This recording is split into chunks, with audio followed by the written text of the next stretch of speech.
lisani yafqahu qawli. Subhanaka la ilma lana illa ma 'allamtana innaka antal alimul hakim. Assalamualaikum warahmatullahi wabarakatuh.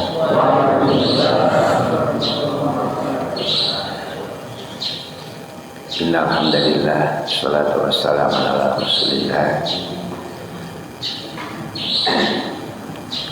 wa ala alihi wa ashabihi wa mawalah.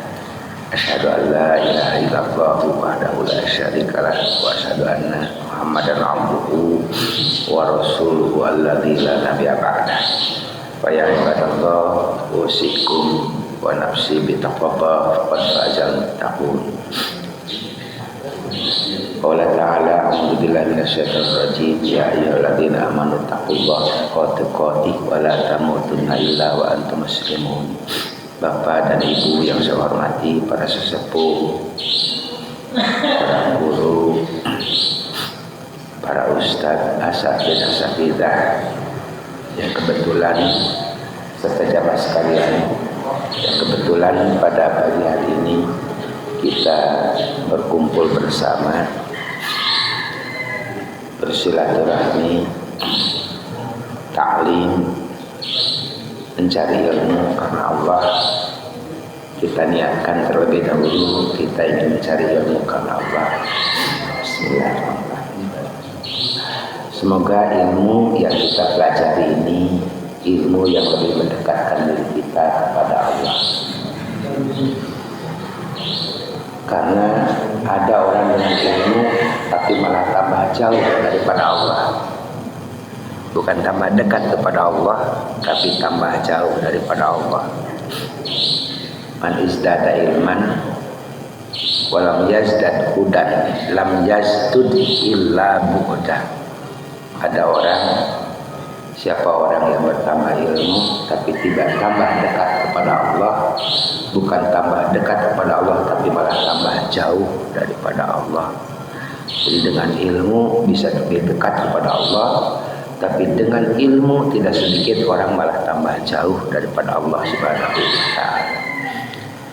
Semoga Bapak dan Ibu sekalian kita bisa dengan ilmu menambah keimanan kita semua, menambah keyakinan kita semua, menambah semangat ibadah ketakwaan kita semua, baik ketakwa secara qalbiyah, takwa secara af'al maupun takwa secara qauliyah. Karena ada takwa itu, ada takwa secara qalbiyah dengan hati, ada takwa secara qauliyah dengan ucapan, memilah dan memilih ucap kata, tutur saur yang tersampaikan, yang baik disampaikan, membawa hikmah disampaikan, jadi nasihat disampaikan, jadi petuah disampaikan, jadi menambah iman disampaikan. Tapi kalau misalkan kira-kira tutur kata kita itu malah membuat kita ini jadi dosa, jadi mabarat, itu ditahan. Itu adalah ketakwaan dalam lisan. Ketakwaan dalam hati juga ada kecenderungan hati ini cenderung untuk menggiring kepada semangat ibadah kepada Allah, kasih sayang kepada sesama, gitu kan, ridho terhadap apa yang Allah tetapkan buat kita, ikhlas dalam mengerjakan. Nah, itu insya Allah jadi pahala. Tapi kalau misalkan ada kecenderungan hati dengki, ada hati marah, ada hati kesal, marah, nah itu ditahan oleh kita. Itu adalah takwa dengan hati. Takwa dengan amal pun ada amaliyah yang mengandung nilai manfaat, ada amaliyah yang mengandung nilai madarat. Amaliyah yang mengandung nilai manfaat, kebaikan buat kita maupun sesama dilakukan. Madarat maka kita tinggalkan. Itulah takwa dengan perbuatan. Maka semoga ilmu yang kita pelajari walaupun mungkin sedikit, seminggu 10 kali atau seminggu 2 kali, itu sangat sedikit kita mencari ilmu, sangat sedikit sekali. Nah, tapi walaupun mungkin sedikit, ada sesuatu nilai yang menambah kita takwa kepada Allah Subhanahu wa ta'ala. Amin ya rabbal alamin. Kita berharap semoga Allah mengantarkan kita pada ujung perjalanan akhir kita semua jadi hamba yang husnul khotimah. Husnul khotimah. Insyaallah, insyaallah. Bapak dan Ibu yang saya hormati, pada kali ini saya ingin menyampaikan beberapa ayat di dalam Al-Quran yang berkaitan dengan kisah-kisah ajaib, kisah-kisah yang menakjubkan, kisah-kisah yang melawan kodrat. Tapi Allah berkehendak. Kisah-kisah yang melanggar kodrat tapi Allah berkehendak. Salah satu kisah yang melawan kodrat tapi Allah berkehendak adalah bagaimana Allah menghidupkan orang-orang atau makhluk yang sudah mati kembali hidup seperti semula. Seperti melawan kodrat lainnya adalah kisah Ashabul Kahfi. Itu melawan kodrat. Tidak makan, tidak minum selama 300 tahun lebih di dalam gua. Allah yang mengurusnya. Itu semua melawan kodrat. Berbeda dengan kita semua, mungkin tidak demikian. Tapi itulah dengan kehendak Allah. Kalau Allah berkehendak, tinggal Allah berkata kun, jadi. Fayakun, maka jadilah. Nah, sesuatu yang melawan kodrat ini untuk kita renungkan bersama, semoga menambah keimanan kita kepada Allah Subhanahu wa taala. Salah satu hal yang ingin saya sampaikan adalah tentang kisah Nabi Ibrahim alaihissalam, kisah Nabi Uzair alaihissalam, serta kisah-kisah yang lain mungkin nanti kalau cukup waktunya. Pertama adalah kisah Nabi Ibrahim alaihissalam. Kita mengetahui siapa beliau. Beliau itu adalah Khalilullah, kekasih Allah. Beliau itu adalah bapak tauhid, gitu kan. Bapak tauhid yang mengajarkan tentang ketauhidan. Beliaulah yang pertama menyampaikan ini wajah wajhiya lillazi fataras samawati wal ardh. Ini ketauhidan Nabi Ibrahim alaihissalam. Itu adalah mematahkan hegemoni pemikiran paradigma orang tentang aspek tentang nilai ketuhanan. Mereka merepresentasikan ketuhanan itu dalam bentuk wujud-wujud nyata yang nampak. Merepresentasikan ketuhanan itu pada matahari, pada bintang, pada bulan, pada gunung, pada mata air. Tidak. Hadirnya Nabi Ibrahim alaihissalam mematahkan itu semua, tidak menghadap kepada gunung, bintang, bulan dan matahari, tetapi menghadap kepada Zat Sang Pencipta bulan, gunung dan matahari. Ini wajah tu wajhiya lillazi fataras samawati wal ardh. Sungguhnya aku hadapkan diriku kepada Zat yang pencipta segala perkara yang ada di langit dan di bumi, hanifan dengan seluruh-seluruhnya. Itulah Nabi Ibrahim alaihissalam. Nabi Ibrahim alaihissalam pun dikenal Allah Subhanahu wa taala beberapa anak yang populer, diantaranya adalah Nabi Ismail alaihissalam, Nabi Ishak dan lain-lain. Tapi yang terpopuler adalah dua. Banyak kisah daripada Nabi Ibrahim alaihissalam.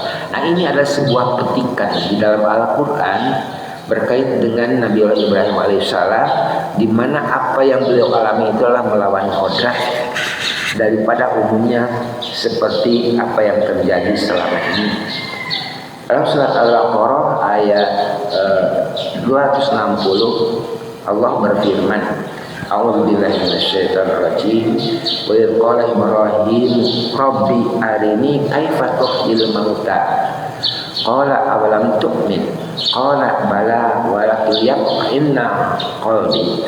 Qala faqul arba'atan minat tayr fasurhunna ilaika thumma ij'al ala kulli jabalin minhunna juz'a thumma tahunna ya'tinaka sa'ya wa'lam annallaha azizun hakim.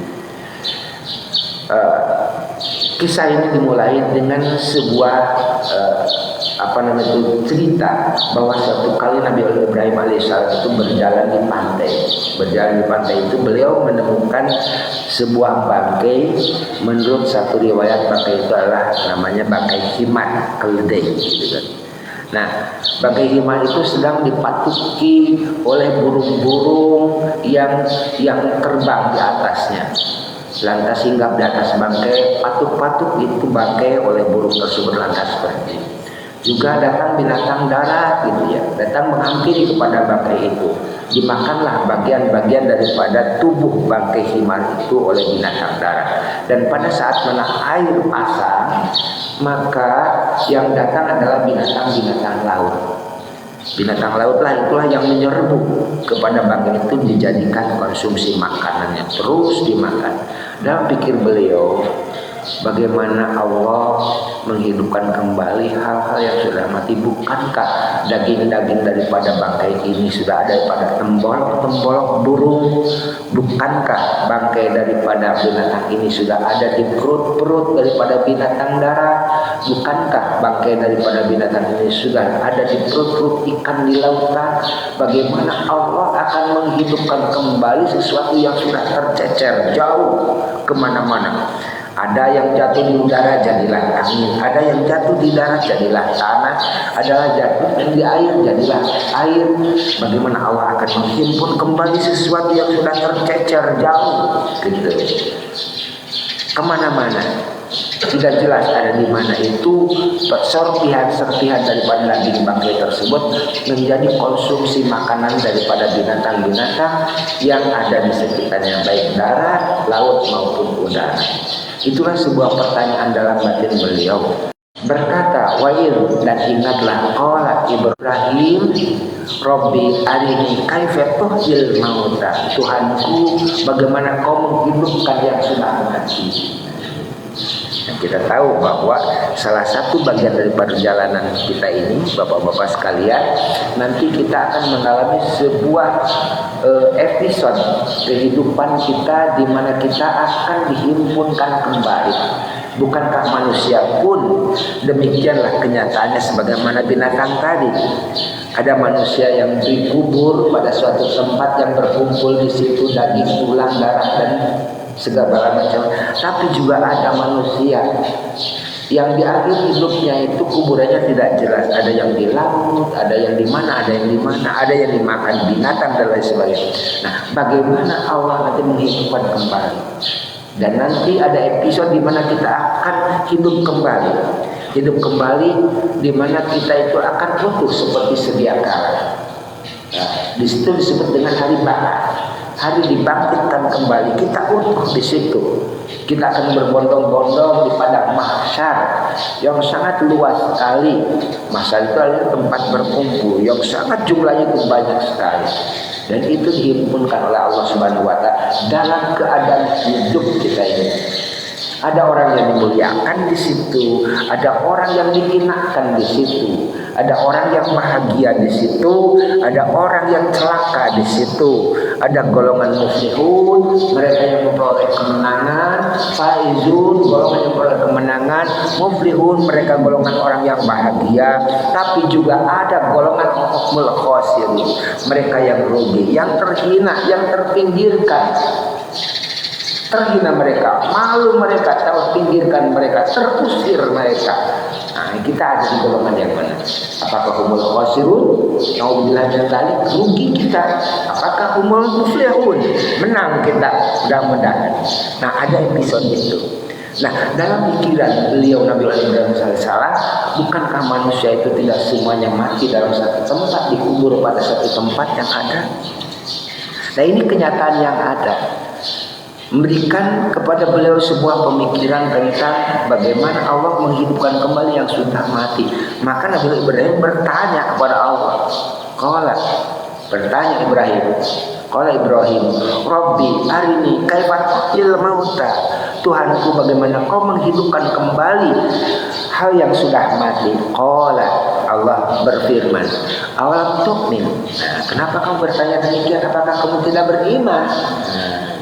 Allah bertanya kepada Ibrahim, awalam tu'min, apakah kamu tidak beriman? Tidak yakin, tidak percaya dengan peristiwa akhir zaman, dengan peristiwa hari kemudian, dengan peristiwa hari pembalasan, dengan peristiwa hari dibangkitkan kembali. Apakah kamu tidak beriman? Awalam tu'min. Qala, menjawab Ibrahim, bala, tentu demikian ya Allah. Kami yakin, seyakin-yakinnya, kami percaya, sepercaya-percayanya.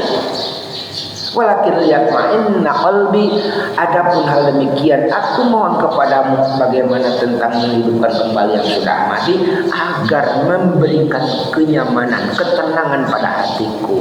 Jadi lebih lengkaplah, bukan sekedar keyakinan secara khobarnya, tetapi keyakinan secara ainul yakin, karena keyakinan itu ada keyakinan yang bersifat khobari, itu kabar gitu kan, kabar, dan ada keyakinan yang bersifat aini, gitu yang disebut dengan ainul yakin, dan ada keyakinan yang bersifat hakul yakin. Nah ini kadang-kadang kita itu mempercayai sesuatu itu secara khobarul yakin, karena dasarnya Al-Quran tidak mungkin dusta dan bohong adanya, diinformasikan demikian kepada kita melalui ayat Al-Quran. Kita percaya akan terjadi sesuatu kelak di kemudian hari. Nah gitu, kelak di kemudian hari. Nah kita yakin akan hal itu semua berdasarkan keyakinan yang diterima dari apa yang disampaikan Allah dalam Al-Quran.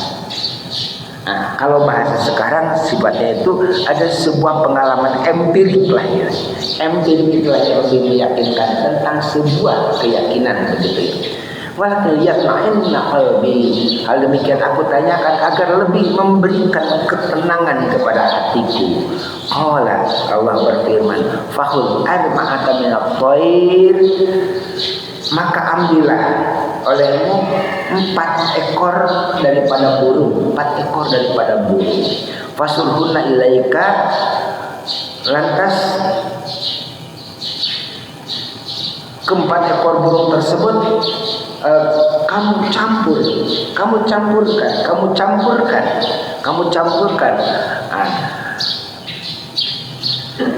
Sumaj'al ala kulli jabalin minhunna juz'an. Lantas di sebagian daripada burung tersebut yang sudah dicampur tersebut ditaruh di atas bukit-bukit sekitarnya. Menurut satu riwayat adalah bukitnya adalah 4, menurut riwayat yang lain adalah 7. Dibagi 4 atau dibagi 7. Dibagi-bagi itu 4 ekor burung. Menurut riwayat 1 katanya burung merah, 2 menurut burung jago, ayam jago, 3 burung gagak, 4 adalah burung merpati atau burung darah.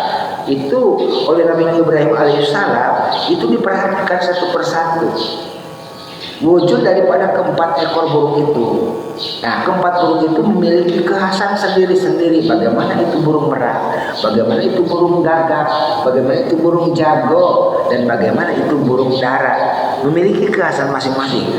Riwayat lain katanya itu sampai si bulu-bulunya itu pun diperhatikan, dan lantas bulu-bulunya itu pun dicampur dari 4 ekor burung tadi, dan lantas itu darahnya pun dicampur, dagingnya pun dicampur. Nah, setelah dicampur semua, maka dibagilah ke beberapa bagian daripada burung tadi, ditaruhlah di atas bukit di sekitar daripada beliau. Sekitaran 4 menurut riwayat, 7 menurut riwayat yang lain, ditaruh di atas bukit.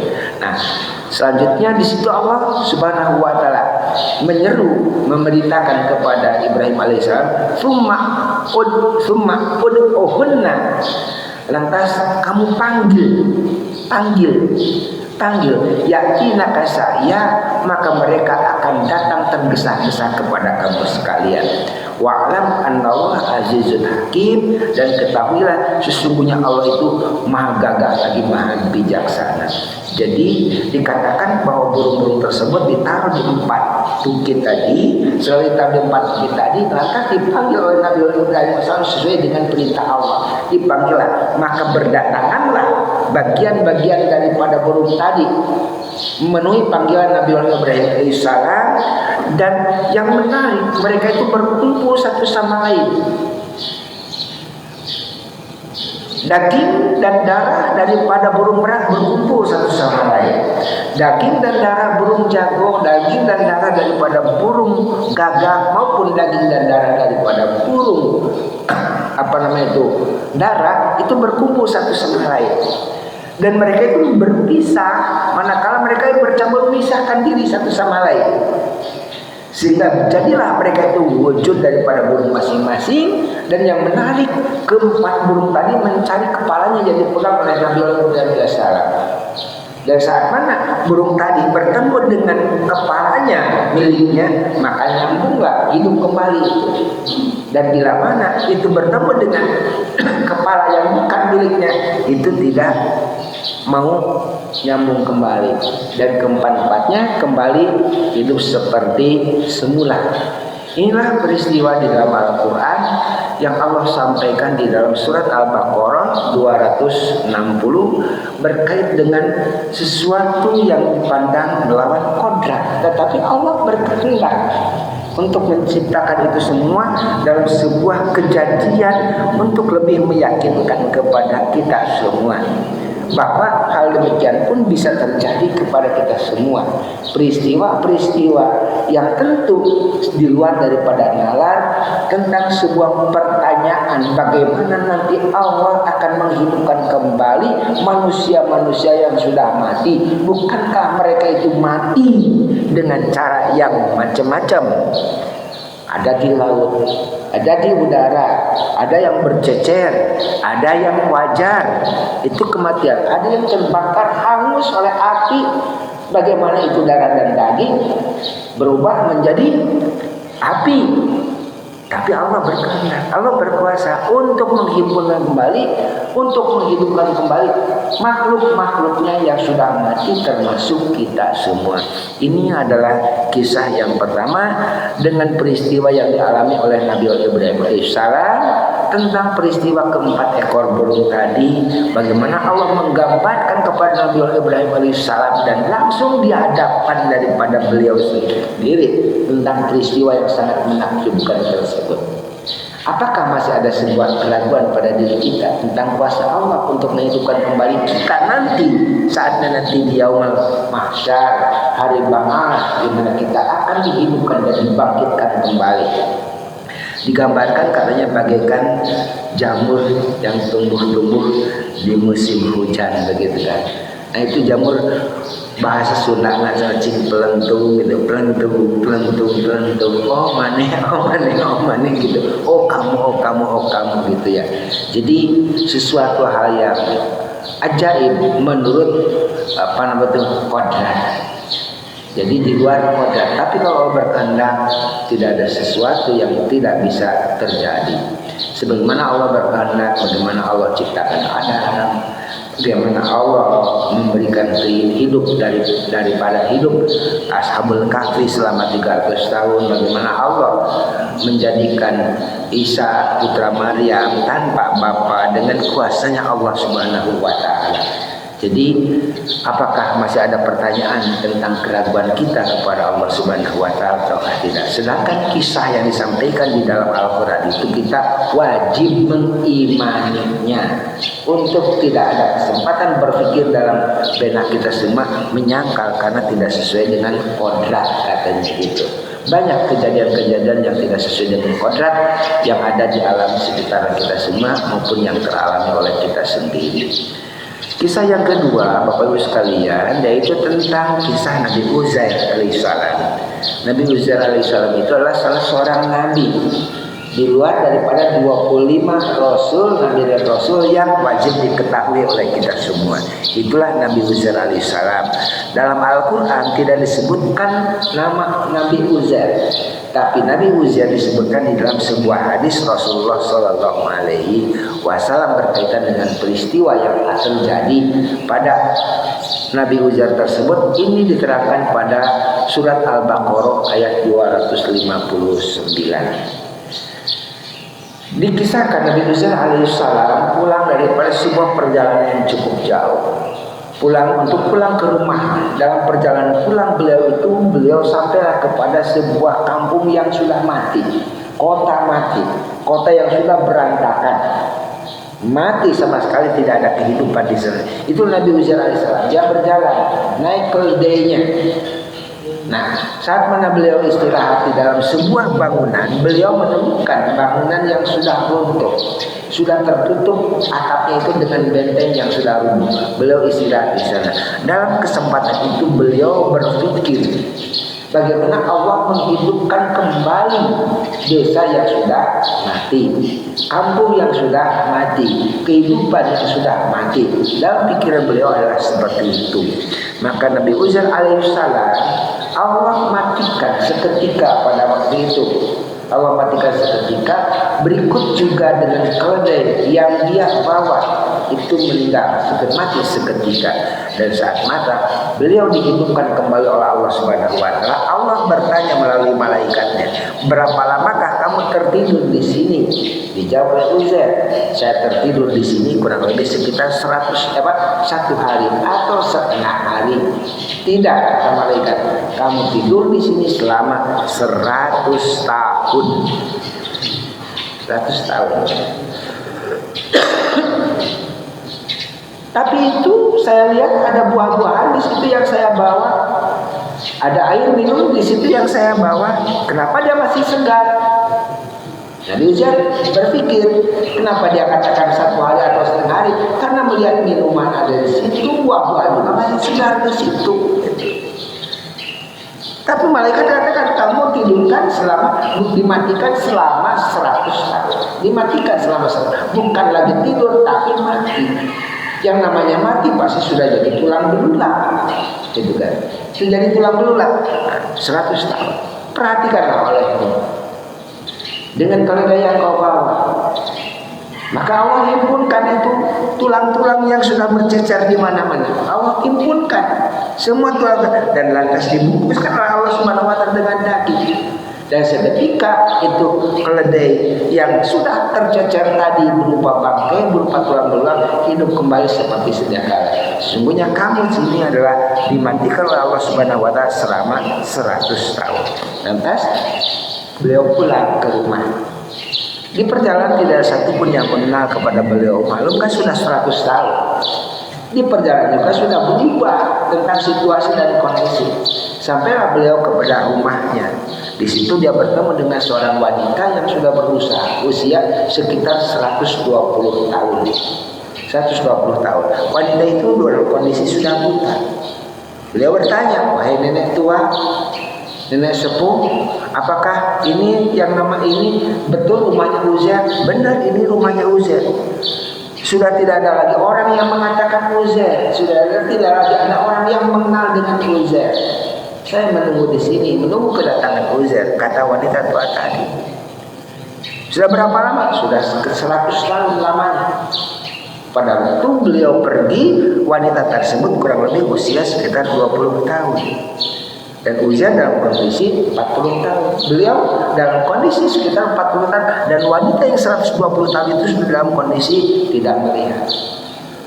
Uzair, saya Uzair, kata Uzair kepada wanita tadi, saya Uzair. Bagaimana saya bisa melihat? Uzair, oh mata saya ini adalah sudah buta. Yang saya tahu bahwa Uzair itu adalah orang yang suka mengobati yang sedang sakit. Tolonglah berdoa kepada Allah, obatilah saya supaya saya bisa melihat kembali. Maka Uzair berdoa kepada Allah, Nabi Uzair berdoa kepada Allah dan diusapkan tangannya kepada mata wanita tadi. Seketika mata itu wanita tadi melihat dengan jelas, benar engkau adalah Uzair. Gitu. 100 tahun lamanya kau tinggalkannya, tapi kau kenapa masih usia sekitar 40 tahunan. Jadi pada posisi waktu itu Uzair sudah sekitar 140 tahun. Wanita itu adalah 120 tahun. Maka itulah apa yang terjadi dalam surat Al-Baqarah ayat 259.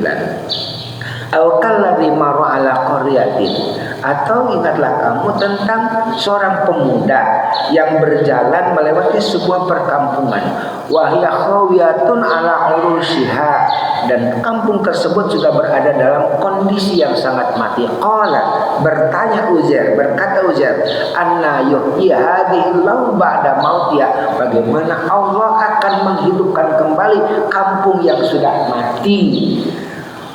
Fa'amatahu Allahu mi'ata amin, maka Allah mematikan Uzair selama 100 tahun. Tsumma ba'athahu, lantas Allah menghidupkan kembali, membangkitkan kembali. Qala, Allah bertanya melalui malaikatnya, kam labitha, berapa lamakah kamu tidur di sini, tinggal di sini? Qala labitu yauman, menjawab Uzair, aku tinggal di sini sekitar 1 hari, au ba'da yaumin, atau setengah hari. Kenapa berkata demikian? Karena melihat buah-buahnya masih segar. airnya juga masih segar, begitu. Ya wajarlah kalau berkata saya kurang lebih sekitar 1 hari atau setengah hari. Yauman au ba'da yaumin, 1 hari atau setengah hari. Qala bal labista mi'ata amin. Akan tetapi engkau itu mati selama 100 tahun. Fangdur ila ta'amik wa syarabika. Perhatikanlah makananmu berupa buah-buahan, wa syarabika air berupa minumanmu.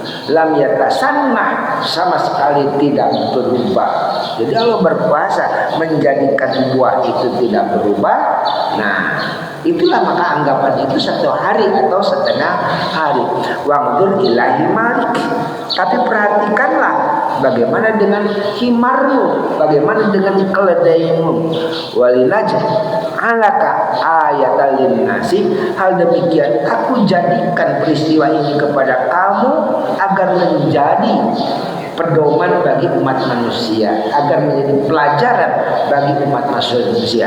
Ayatul linnasi, pelajaran bagi umat manusia tentang bagaimana Allah sangat berkuasa untuk menjadikan sesuatu atau menghilangkan sesuatu. Allah berkuasa untuk mengadakan sesuatu, berkuasa untuk meniadakan sesuatu. Hanya bisa dijawab oleh iman. Maka oleh karena itu bangdur ilahi Wangdur ilahi malik. Dan perhatikanlah bagaimana apa yang terjadi pada keledaimu. Walinaj'alaka ayatal linnasi. Kami jadikan peristiwa ini sebagai gambaran bagi umat manusia. Wangdur ila idhami kaifa nusizuha tsumma naksuha lahma. Dan perhatikanlah bagaimana tulang belulang daripada keledai itu, lantas disusunlah tulang belulang daripada keledai tersebut, lantas summa naksuha lahma, lantas dibungkuslah oleh daging daripada tulang-tulang tersebut. Nah, jadilah keledai utuh kembali. Falama tabayyana lahu, maka setelah dia menerima penjelasan akan hal demikian bahwa dia mati selama 100 tahun dengan kuasa Allah Subhanahu wa taala, Nabi Uzair berkata, a'lamu, aku mengetahui, aku sangat mengetahui, aku lebih mengetahui, anallaha ala kulli syai'in qadir, sesungguhnya Allah berkuasa atas segala macam sesuatu. Jadi bapak-bapak dan ibu-ibu yang saya hormati, dari peristiwa-peristiwa yang tadi dipandang mungkin melawan kodrat, tetapi bagi Allah itu sangat maha kuasa sekali. Memang hal-hal yang nampak di sekitar kita semua sesuai dengan kodratnya masing-masing. Air itu bisa mengalir dari atas ke bawah, begitu. Kenapa air mengalir dari atas ke bawah? Menurut ilmu teori yang baru saja, misalkan terkonfirm atau terkonfirmasi oleh sains, maka karena adanya gaya gravitasi, itulah yang disebut dengan kodrat, begitu. Tapi bukan berarti air itu melulu hanya mengalir dari atas ke bawah. Pada satu saat Allah sangat berkuasa mengangkat air dari bawah ke atas. Berupa apa? Berupa awan. Bagaimana hal itu bisa terjadi? Dengan kuasa Allah. Memindahkan awan satu tempat kepada tempat yang lain, membawa karunia Allah Subhanahu wa taala berupa air, menurunkan air di suatu tempat, Allah turunkan itu air suatu tempat, air mengalir ke bawah. Maka dengan air mengalir ke bawah, maka jadilah tumbuh-tumbuhan semua bisa hidup, binatang semua bisa hidup, manusia juga bisa hidup. Itulah cara kuasa Allah mensirkulasikan satu hal yang berkaitan dengan masalah air. Banyak hal lain dalam kehidupan kita semua, pada tubuh kita semua, gitu kan.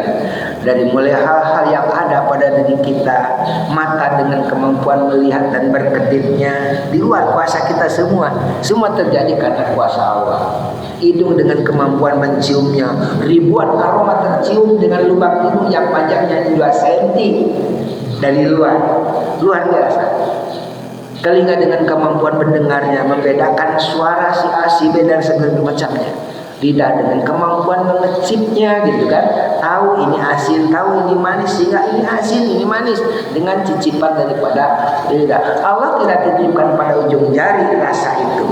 Allah pun tidak titipkan tapi rasa itu Allah titipkan di sini, di ujung lidah gitu kan. Oh ini rasanya pahit, ini rasanya asam, ini rasanya, semua terjadi karena kuasa Allah.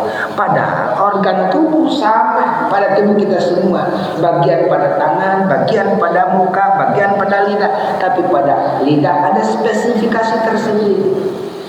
Adapun aroma pada lubang hidung Allah ciptakan sedemikian rupa dengan luar biasa. Mata dengan kemampuan berkedip tanpa kita meminta, tanpa kita mengatur, berkedip dengan sendirinya. Saat mana kita kantuk, mata pun tertutup, begitu kan. Nah ini semua terjadi karena kodrat yang mafhum gitu kan. Tapi ada peristiwa sesuatu yang melawan kodrat. Allah berkuasa menunjukkan itu semua karena ada berita masa depan yang akan terjadi kepada manusia, sesuatu yang belum terbukti sekarang. Salah satunya adalah bagaimana itu peristiwa dibakar, dihidupkan kembali makhluk yang sudah mati, termasuk kita semua. Tentang peristiwa masa depan yang secara empirik belum dialami oleh kita semua gitu kan, maka timbul pertanyaan yang diawali dengan sebuah kalimat tanya, kata tanya bagaimana. Nah ini kata bagaimana hanya bisa ditanyakan kepada sang pelakunya. Maka seorang Rasul bertanya kepada pelaku utama itu, siapa? Allah pelaku utamanya. Maka jawaban Allah, kalau memang ingin melihat, inilah peristiwa apa yang terjadi pada Ibrahim, apa yang terjadi pada Uzair, begitu kan.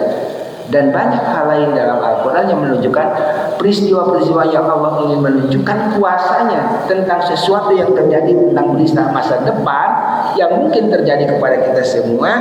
Allah beritakan melalui sebuah peristiwa yang melawan kontrak pada kehidupan daripada sekarang ini, yang melalui dalam hal ini wahyu kepada Nabi Ibrahim alaihissalam dan kepada Nabi Musa alaihissalam, dan itu termaktub dalam Al-Quran.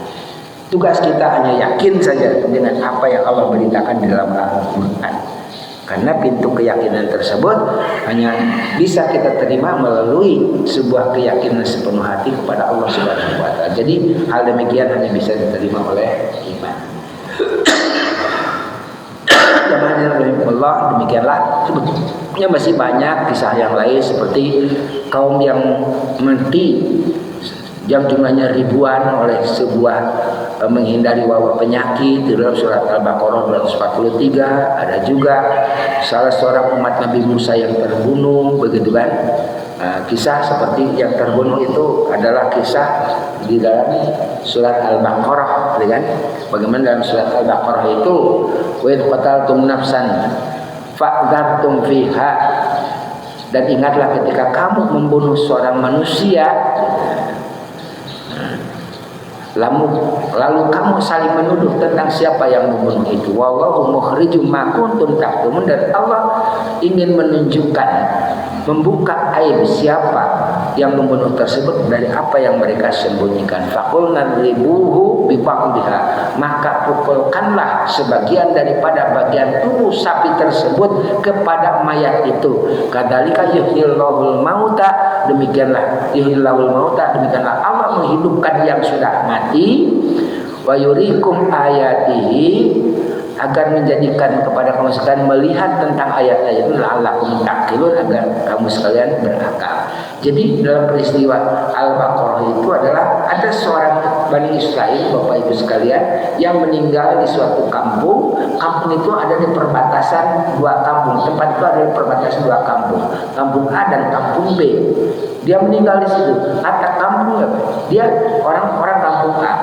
Dia kampung A menuduh bahwa yang membunuh itu adalah orang kampung B. Orang kampung B gak terima disangkaan pembunuh kepada orang tadi. Maka mereka itu saling menuduh siapa yang membunuh daripada seorang laki-laki kaya ini. Terbunuh pas ada di perbatasan kampung A dan kampung B. Semua tidak ada yang mengaku. Maka salah seorang daripada kaum Bani Israil datang kepada Nabi Musa alaihissalam. Maka Allah memerintahkan kepada Nabi Musa alaihissalam untuk memberikan kepada mereka itu mencarikan seekor sapi, gitu, seekor sapi betina. Maka ditanya terus tentang kisah sapi tersebut, warnanya bagaimana, kegiatan sehariannya bagaimana, sampai sapi itu menurut riwayat milik daripada seorang anak yatim, sesuai dengan ciri-ciri yang tertera di mana Allah mewahyukan kepada Nabi Musa alaihissalam, maka sapi itu diambil dibeli oleh mereka dengan harga yang sangat mahal sekali, hanya untuk membuktikan siapa yang membunuh seorang laki-laki yang kaya raya ini, supaya tidak ada timbul konflik dua kampung tadi dengan saling tuduh di antara mereka. Maka Allah perintahkan, ambilkanlah bagian daripada tubuh sapi tersebut. Menurut satu riwayat ekornya, di riwayat lain adalah bagian tubuh yang diambillah bagian tubuh, dipukulkanlah kepada mayat yang sudah meninggal tadi. Hidup kembali, padahal sudah mati, hidup kembali itu mayat. Nah, pada saat mana hidup ditanyakan, siapa yang membunuh kamu? Dia katakan, yang membunuh saya adalah ponakan saya, namanya si Anu, gitu. Maka terbukalah aib tersebut. Nah, siapa ponakannya itu? Yang nunggu-nunggu warisan, Bapak. Maut-maut wae ayeuna dibunuh gitu kan, supaya tidak nyangka kepada dirinya, dia taruh di perbatasan kampung gitu. Dia nuduh orang kampung sebelah yang membunuh, orang kampung sebelah gak terima, padahal dia yang membunuh. Disitulah salah satu syariat bahwa pembunuh itu tidak mewarisi harta daripada orang yang dibunuh. Itu dan kisahkan dalam surat Al-Baqarah. Itu kuasa Allah menghidupkan kembali orang yang sudah mati. Allah berkuasa atas itu semua. Demikian mungkin Bapak dan Ibu yang saya hormati, banyak sebetulnya dalam Al-Quran kisah-kisah hal demikian, tapi mudah-mudahan 3 kisah ini juga memberikan pelajaran dalam buat kita semua, agar kita lebih kuat dalam iman kepada Allah Subhanahu wa Ta'ala, terutama berkaitan dengan peristiwa masa depan yang belum teralami, dan mungkin ada sebuah tanda tanya pada diri kita. Dengan mengkaji tentang ayat-ayat ini adalah membuktikan bahwa Allah itu sangat berkuasa sekali untuk hal itu semua. Demikianlah, mudah-mudahan ada bermanfaat, ada manfaat buat kita semua, terutama untuk bisa pribadi. Mohon maaf atas segala kekurangan. Terima kasih atas segala perhatian. Billahi taufiq wal hidayah. Wassalamualaikum warahmatullahi wabarakatuh. Bisa nanya. Oh, Yang terakhir barusan itu yang pembunuh itu tidak mendapatkan harta waris, maksudnya dia membunuh saudaranya gitu. ya. Dia tidak mendapatkan harta waris. Enggak, kawan. Jadi pembunuh itu tidak mendapatkan waris dari yang dibunuh. Itu. Ini berarti saudara itu kan? Ya, saudara. Jadi kalau misalkan anak aja misalkan membunuh bapaknya gitu kan. Nah, dan dia itu untuk mendapatkan waris nggak dapat waris secara syariat. Kalau anak sesama anak ini, dia nggak mendapat waris orang tuanya juga. Dia bersaudara ini. Iya. Saudaranya, apa dia tidak juga mendapat? Kalau dari orang tua dapat ya. Oh, gitu. Ya, maksudnya gini, pembunuh itu tidak mendapatkan warisan daripada yang dibunuhnya gitu. Nah, gitu. Jadi kalau misalkan ada kakak, dia kakaknya misalkan yang satu membunuh adiknya, maka kakaknya tidak dapat warisan dari adiknya. Warisan orang tua tetap Bukan, dapat. Terus kalau yang murtad dapat nggak warisan? Enggak dapat. Yang murtad juga enggak dapat. Oh, ada yang murtad gitu. Oh, Assalamualaikum.